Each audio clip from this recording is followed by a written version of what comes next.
Assalamualaikum warahmatullahi wabarakatuh. Perkenalkan, nama saya Wanda Mandira dari Fakultas Ekonomi jurusan Manajemen dengan nomor NIM 21059135. Di sini saya ingin menjelaskan tentang sistem komputer dan pengantar pemrograman. Yang pertama ini kita akan membahas sistem komputer dan sejarah komputer. Sejarah komputer ini dikemukakan oleh 5 pendapat, yaitu pertama Robert Hubblismer, William Sawyer, yang ketiga Donald H. Sanders, dan Hamacher, dan Jogianto. Pertama pendapat oleh Robert Hubblismer. Komputer adalah suatu elektronik yang mampu melakukan beberapa tugas, seperti menginput, memproses, dan memproses programnya, dan menyimpan perintah-perintah hasil pengolahan, serta menyediakan output dalam bentuk informasi.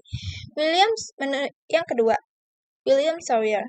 Komputer merupakan mesin multiguna yang dapat diprogram dan menerima data, dan memproses atau memanipulasinya ke dalam informasi yang dapat kita gunakan. Menurut pendapat yang ketiga, Donald H. Sanders, komputer adalah elektronik untuk memanipulasi data dengan cepat dan tepat, serta dirancang dan diorganisasikan supaya secara otomatis menerima dan menyimpan data input, memprosesnya dan menghasilkan output di bawah pengawasan suatu langkah-langkah instruksi program yang tersimpan di memori. Yang keempat, menurut Hamacher, DKK, komputer dan kawan-kawan mungkin. Komputer adalah mesin penghitung elektronik yang cepat dan menerima informasi input digital, memproses sesuai dengan suatu program yang tersimpan di memorinya, dan menghasilkan output informasi. Yang kelima, menurut Jogianto, komputer adalah elektronik yang menerima data, mengolah data, dan memberikan informasi dengan menggunakan suatu program yang tersimpan di memori komputer, dan menyimpan program dan hasil pengolahan yang bekerja secara otomatis. Dan kita lanjut ke fungsional komputer saat ini. Komputer menjadi alat bantu administrasi, komunikasi, multimedia, dan komputer juga menjadi alat bantu pengendali sistem industri, menjadi alat bantu produksi entertainment, alat bantu periksa kesehatan, dan alat bantu kendali perang, dan etc. Yang kelima, 5 generasi komputer. Yang pertama itu generasi tabung vakum pada tahun 1946. Kedua, generasi transistor sekitar tahun 1959 hingga 1965.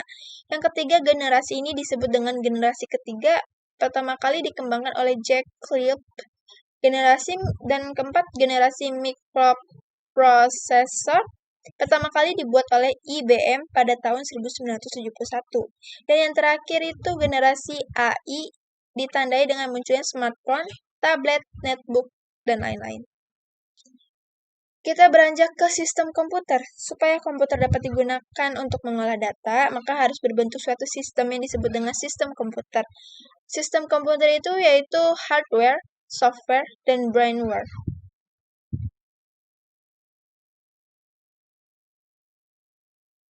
Saya akan jelaskan tentang hardware, software, dan brainware. Hardware adalah komponen komputer yang bisa dilihat secara kasat mata dan bisa dipegang secara fisik. Berbeda dengan software. Software tidak bisa dilihat dan tidak bisa dipegang secara fisik. Dan brainware adalah manusia yang memakai alat komputer itu. Kita lanjut ke yang sistem komputer. Perangkat keras adalah, sistem komputer itu ada 3, perangkat keras, perangkat lunak, dan brainware. Itu sama saja seperti hardware, software, dan brainware. Arsitektur komputer itu ada input device, output device, control central unit, CPU, memori. Bagian komputer bisa dilihat sendiri. Ini speaker untuk suara, monitor itu layar, CD, DVD, drive,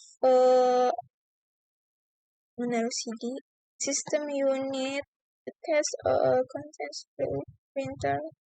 Yes, this is mouse, CD, keyboard, floppy disk.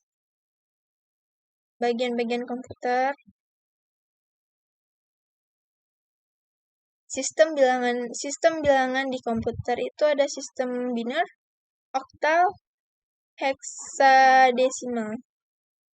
Ini konversi bilangan desimal bilangan biner.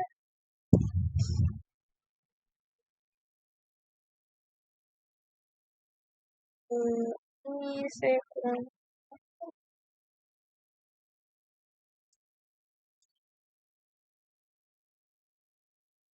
Fungsi software secara umum. Fungsi software itu menyediakan fungsi dasar untuk kebutuhan komputer yang dibagi lagi menjadi sistem operasi atau hanya sistem pendukung. Mengatur berbagai hardware agar dapat bekerja secara bersama-sama sebagai penghubung antara software yang lain dengan hardware sebagai penerjemah software lain dalam instruksi ke dalam bahasa mesin sehingga dapat diterima oleh hardware sebagai pengidentifikasi program. Perangkat lunak sistem, bahasa pemrograman sistem operasi utility. Ya, bisa di sini software itu ada Windows, Linux, Mac OS, Symbian OS, iOS, Windows Phone, BlackBerry, Android, dan masih banyak lagi.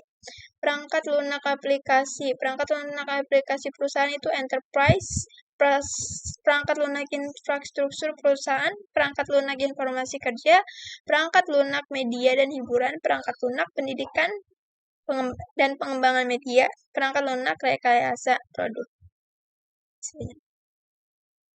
Sekian materi yang saya sampaikan, yang saya sampaikan. Mohon maaf atas kekurangannya. Assalamualaikum warahmatullahi wabarakatuh.